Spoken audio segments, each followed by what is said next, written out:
से as a young lecturer नौकरी join की, यानी कि आप इनके डायरेक्ट स्टूडेंट क्लास में स्टूडेंट हैं आप ही के लिए। सर एक शिक्षक होने के साथ साथ बहुत ही सादगी भरे इंसान हैं और लो कॉस्ट एक्सपेरिमेंट जो आपने कभी प्रांगण में जरूर कहीं कहीं देखा होगा, बच्चों को विज्ञान के प्रति आकर्षित करने के लिए और विज्ञान शिक्षण में उनकी अभिरुचि बढ़ाने के लिए लो कॉस्ट एक्सपेरिमेंट सर की बहुत बड़ी देन है। इसमें sir S C Verma sir के साथ लगे रहते हैं और एस सी वर्मा के ही कंटेम्पोररी है, ये भी आप जानते हैं।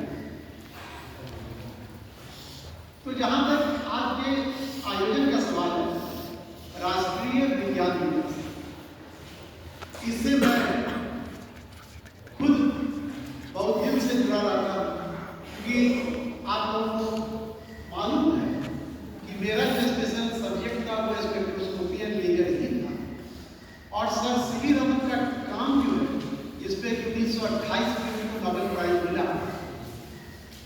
1928 में उन्होंने एक्सपेरिमेंट का अपना फाइंडिंग किया और 1930 का नोबेल प्राइज ले लिया। वो स्कैटरिंग का ही एक्सपेरिमेंट है, स्कैटरिंग की ही व्याख्या है कि कैसे वाटर मॉलिक्यूल जब एक लाइट को एक्सेप्ट करता है, एब्जॉर्ब करता है, तो री इमिट अलग फ्रीक्वेंसी का है। ये बहुत मौलिक सी चीज थी सर सीवी रामन, जो कि मूलतः आप लोगों को इसलिए ये बात आज के दिन मैं बता देना चाहता हूं कि मूलतः वो प्रशासनिक पदाधिकारी, वो अकाउंटेंट जनरल जो कि आज की तारीख में यूपीएससी लोग क्वालिफाई करते हैं और सिविल सर्विस, वो अपने जमाने के प्री इंडिपेंडेंस एरा के सिविल सर्वेंट थे और प्रशासनिक सेवा में अकाउंट सर्विस में रहते हुए उन्होंने वो ख्याति प्राप्त की थी कि जब उनको कलकत्ता में बुलाया गया यूनिवर्सिटी की ओर से कि आप मेरे यहाँ पार्ट टाइम रिसर्च करते, क्योंकि वो दिन में ऑफिस करते थे और साथ में रिसर्च करते थे, तो यूनिवर्सिटी के प्रोफेसर को लगा कि ये जो इतना डेडिकेटेड आदमी है ये क्यों नहीं पूर्णतया यूनिवर्सिटी में आ जाता है। तो उनके कंट्रोलिंग ऑफिसर को एक पत्र लिखा गया कि आपका जो ये पदाधिकारी है जिसको विज्ञान में बहुत इंटरेस्ट है, ये हमारे यहाँ इसको ज्वाइन करने का परमिशन है। जवाब आपको याद रखिएगा, सीवी रमन के कंट्रोलिंग ऑफिसर ने क्या जवाब लिखा था? उसने लिखा कि मैं अपने एक होनहार और ब्रिलियंट, यही शब्द था, होनहार और ब्रिलियंट अफसर को नहीं छोड़ सकता, आप रिसर्च के लिए किसी और को भेजिए। यानी कि वो प्रशासनिक कार्य में भी उतने ही दक्ष थे जितने उनको वैज्ञानिक थे। बाद में उन्होंने नौकरी छोड़ी ही और पार्ट टाइम पालित फेलोशिप पे अपना कैरियर शुरू किया कलकत्ता यूनिवर्सिटी में और वहीं पर बनर्जी साहब डीसी ने उनको पहली बार कहा कि आप देश में बहुत काम करते हैं, देश में रहे हैं, आप विदेश जाए।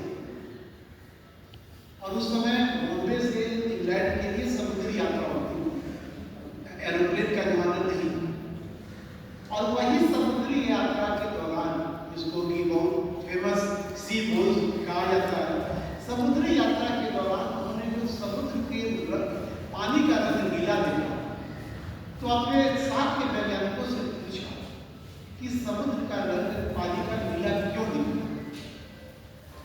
क्योंकि सूर्य से जो रोशनी आती है तो उजली है, इसलिए नीलापन आता है। तो लोगों ने उनको समझाने का प्रयास किया, व्याख्या दी कि सिंपल रिफ्लेक्शन के दौरान ये काम होता है कि जब रे आता है वाटर से रिफ्लेक्ट कर रहा है, तो कुछ ऐसी बात नहीं। लेकिन इंग्लैंड में अपने 15 दिन के प्रवास के बाद जब वो लौट रहे थे, तो लौटते समय वो एक ट्रिक जेल में लेके कि अगर रिफ्लेक्शन होता है तो पोलराइजेशन भी होता है। यह आप अपने ऑप्टिक्स के क्लास में आप लोग पढ़ते हैं, फिजिक्स के विद्यार्थी विशेषकर, और उन्होंने उसी रे को प्रिज्म से जानकर प्रिज्म को घुमा के दिखाया कि उसकी इंटेंसिटी पे कोई फर्क नहीं पड़ता।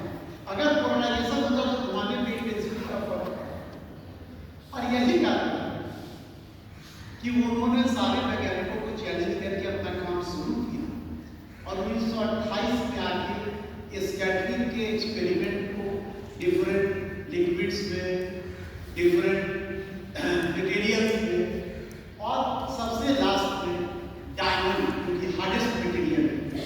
और जिस डायमंड के चलते में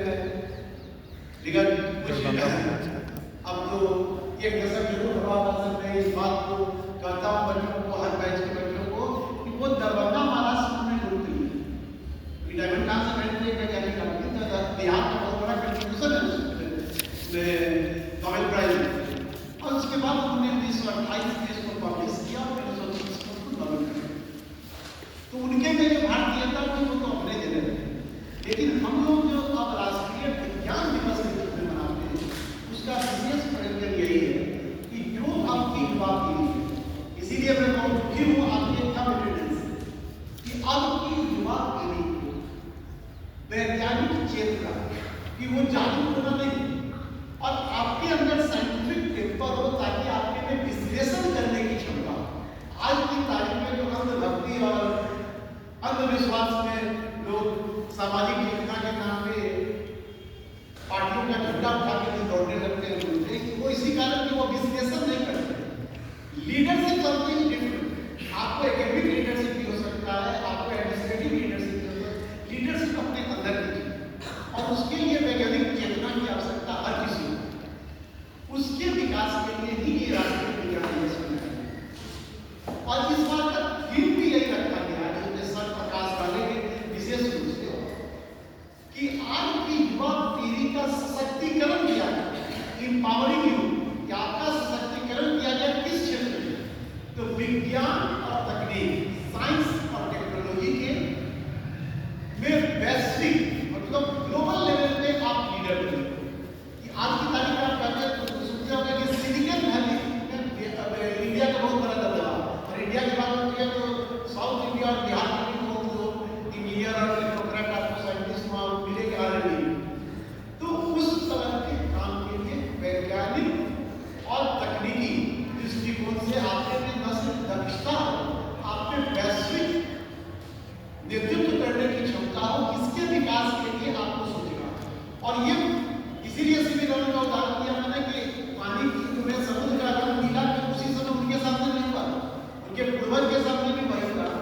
बाद वाले लोग आज भी रामन रिसर्च सेंटर जिसके बड़े थे हमारे बीच में young teacher doctor Santosh Kumar Gupta sir, इन्होंने वहीं पे रिसर्च किया कि ब्राह्मण स्पेक्ट्रोग्राफ आज आपके जेब में जो आपको हर जगह मिलता होगा, आपके एलिमेंट एनालिसिस की, आपके मॉलिक्यूलर सिग्नेचर को पहचानने का सबसे बड़ा। आप डीएनए एनालिसिस करते हो, कैंसर में ट्रीटमेंट में आप कंटिन्यूअस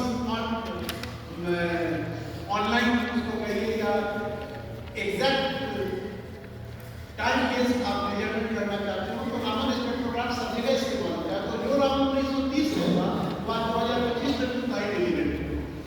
तो इन चीजों को आपको सोचना है कि प्रयोग करने के लिए तो बहुत बड़े स्रोत की आवश्यकता नहीं होती है, बहुत बड़े मित्र की आवश्यकता नहीं होती है, वो एक आस्पेक्ट है। लेकिन इसके बावजूद भी आप अपने नवाचार से, अपने विचारों के व्यापन से चीजों को अपने अनुरूप ढाल सकते हैं। इसी के लिए ये राष्ट्रीय विज्ञान दिवस मनाया जाता है।